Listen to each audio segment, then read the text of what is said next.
शांति।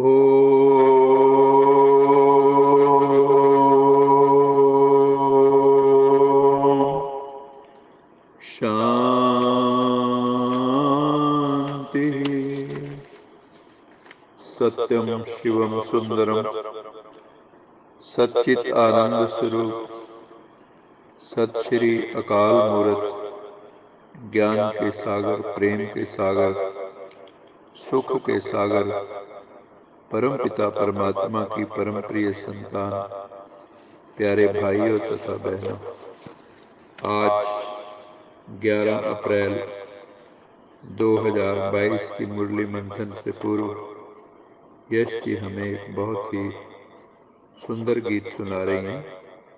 यश जी। ओम शांति।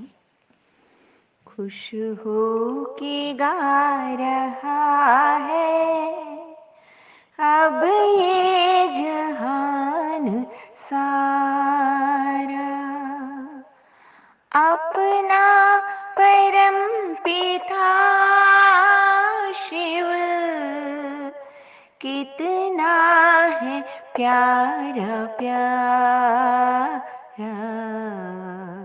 खुश हो के गा रहा है अब ये जहान सारा।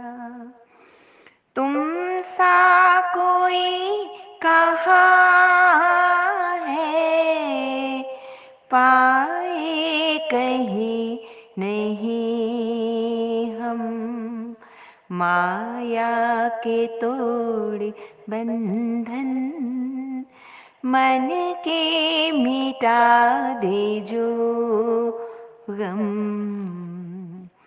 पाकर तुम्हें है चमका तकदीर का सितारा,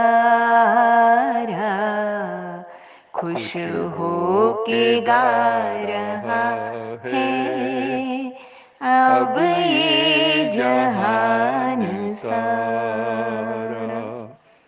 ये दिव्य ज्योति बिंदु है रूप कितना सुंदर, ये दिव्य ज्योति बिंदु है रूप कितना सुंदर।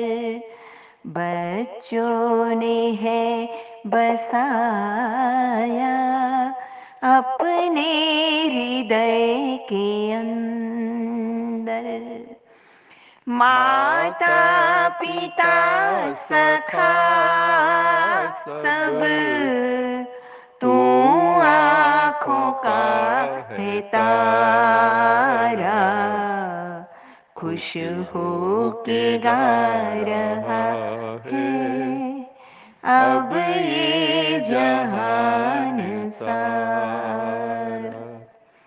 अपना परम पिता शिव कितना है प्यारा प्यारा, खुश हो के गा रहा है अब ये जहान सारा।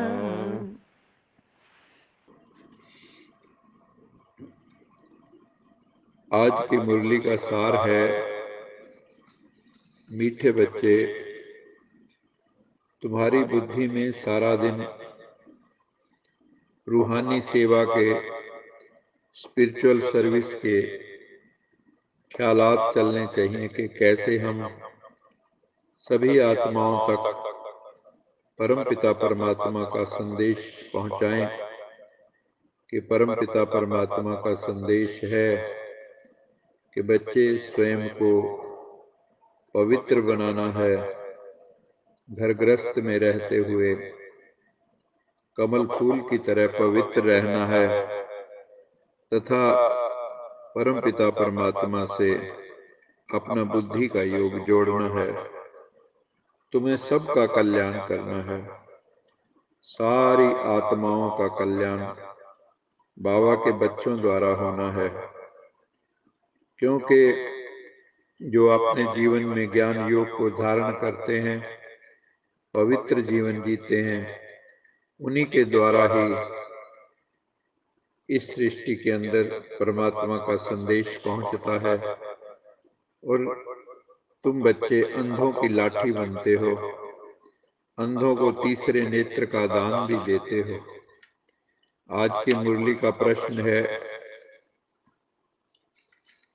उच्च पद पाने के लिए मुख्य धारणा कौन सी चाहिए?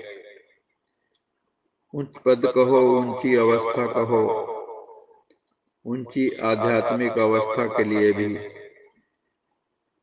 जो सबसे जरूरी है वो है अपना मन बुद्धि इंद्रियों के ऊपर हमारा कंट्रोल हो। क्योंकि आज की दुनिया में सबका, ज्यादातर लोगों का इंद्रियों पर कंट्रोल नहीं है, मन बुद्धि पर कंट्रोल नहीं है। तो बाबा कहते हैं कि बच्चे अपने मन बुद्धि इंद्रियों पर पूरा पूरा कंट्रोल करो। अगर कर्म इंद्रियां वश में नहीं, चाल चलन आचरण आचार व्यवहार ठीक नहीं, और बहुत ही अधिक तमन्नाएं हैं, इच्छाएं हैं, कामनाएं हैं, वासनाएं हैं, और लालच भी बहुत, तो वो उच्च पद से ऐसी आत्माएं वंचित हो जाएंगी। उच्च पद पाना है तो जैसे ब्रह्मा बाबा ने अपना तन मन धन शिव बाबा पर वार दिया,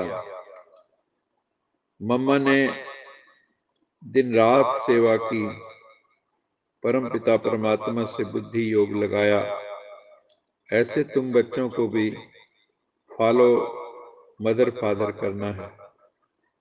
और कर्म इंद्रिय जीत जरूर बनना है, जितेंद्रिय बनना है, तभी हमारा कल्याण होगा, तभी उच्च पद पा सकेंगे। फिर बाबा ने कहा कि द्वापर कलयुग में भक्ति बहुत चलती है, जब कलयुग के अंत में भक्ति पूरी होती है तब ही परम पिता परमात्मा इस धरा पर आते हैं।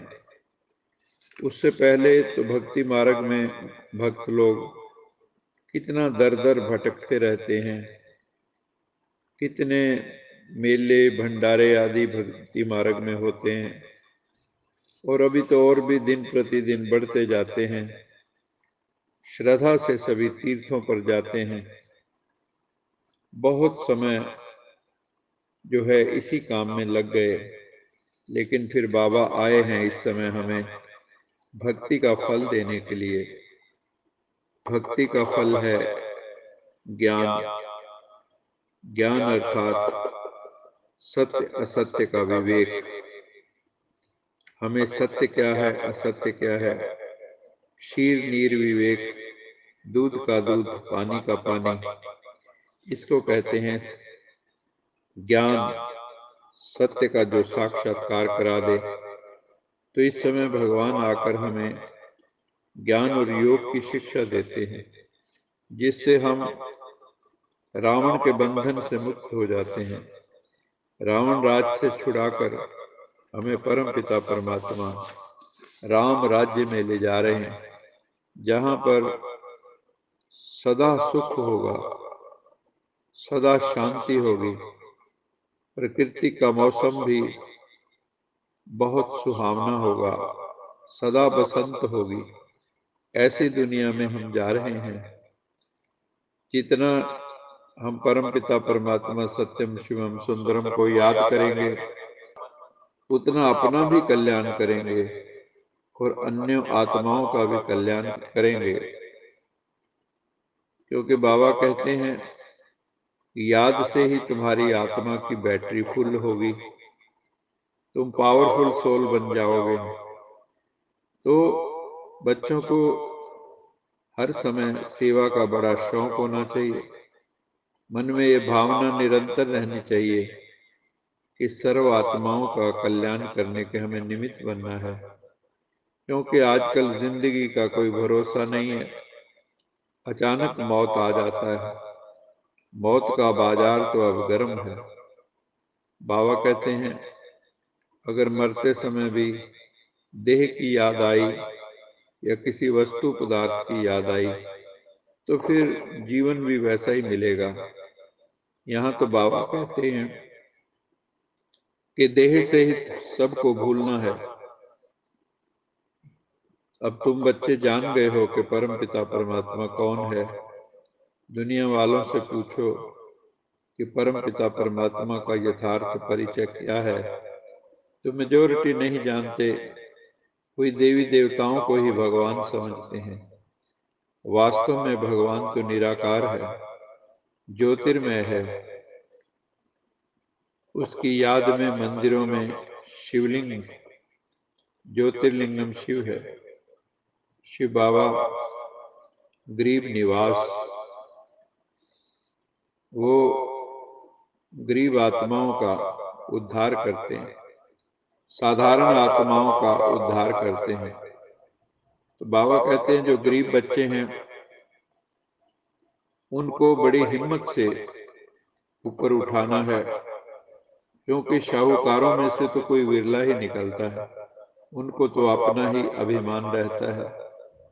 यहाँ तो परम पिता परमात्मा आए हैं तुम आत्माओं को सुख शांति का वर्षा देने के लिए, क्योंकि ये दुनिया तो अब पाप की दुनिया बन गई है।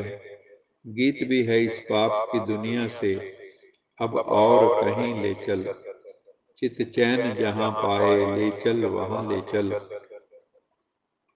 तो परम पिता परमात्मा हमें पाप की दुनिया से पुण्य की दुनिया में ले जाने के लिए आए हैं।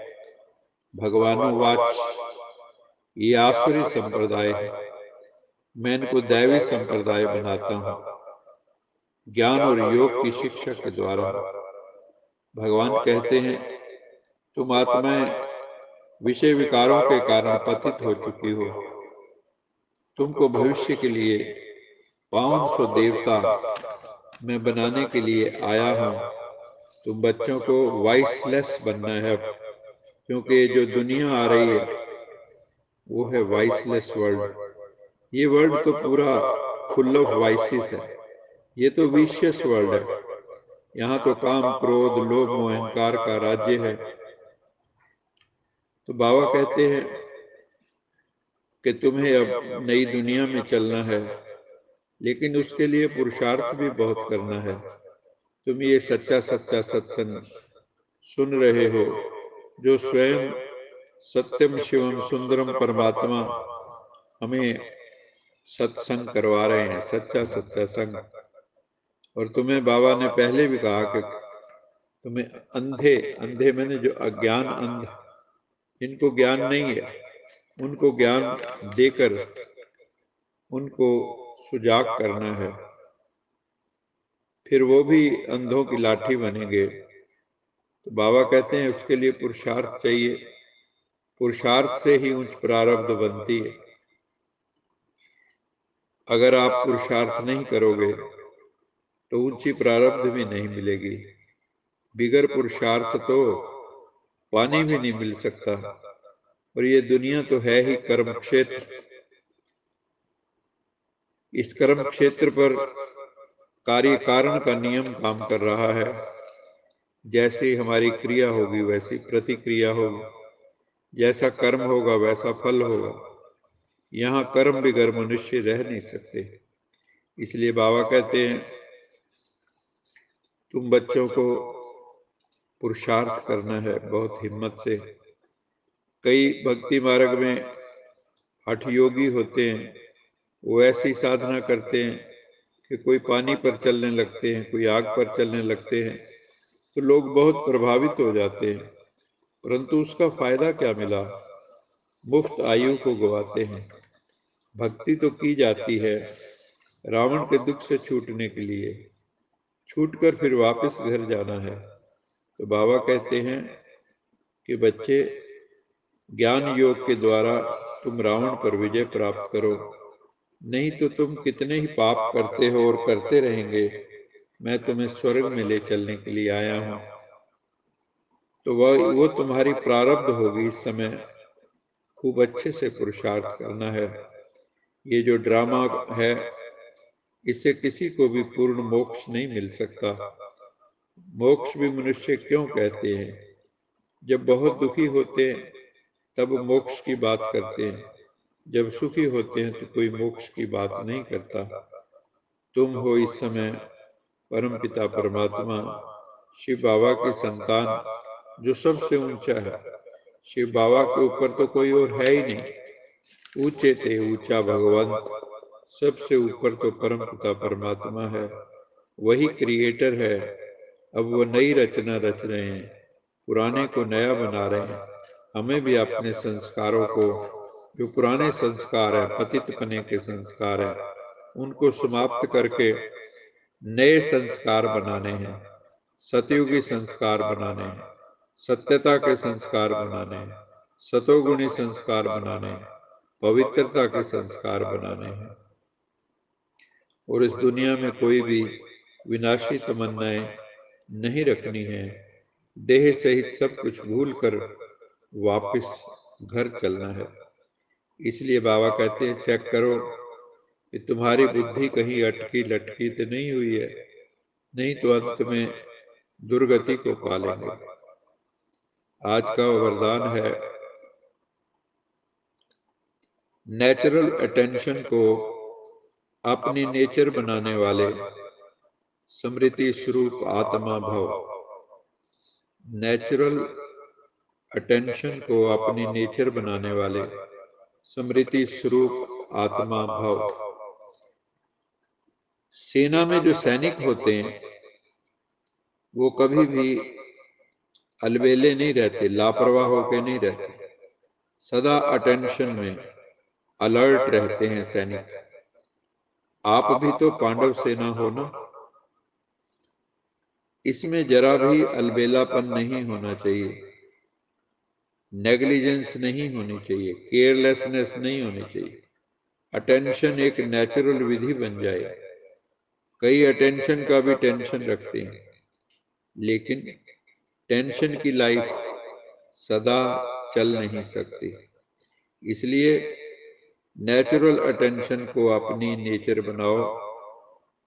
अटेंशन रखने से तुम आत्माएं स्वतः ही स्मृति स्वरूप बन जाएंगी, और जो विस्मृति की आदत है वो छूट जाएगी।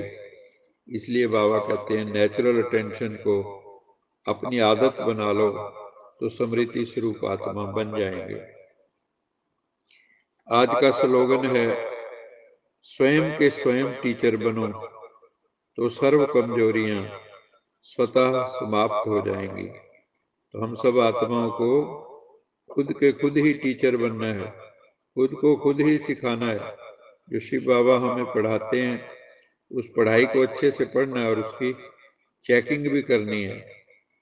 तो जितनी हमारे भीतर हमारी कमियां, कमजोरियां, डेफिशिएंसीज हैं, उनको हम दूर कर सकेंगे। अच्छा, मीठे मीठे से खिलते बच्चों प्रति मात पिता बाप दादा का याद प्यार, गुड मॉर्निंग।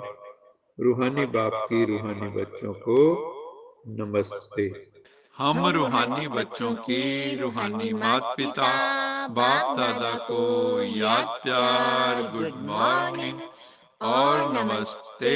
सदा रहो हंसते कहीं नहीं फंसते बन जाओ, फरिश्ते बांध लो अपने बसते चलो प्रभु के रास्ते। वाहेगुरु जी का खालसा, वाहेगुरु जी की फतेह। बोल साचे दरबार की जय। लोका समस्ता सुखिनो भवन्तु, लोका समस्ता सुखिनो भवन्तु, लोका समस्ता सुखिनो भवन्तु। ओ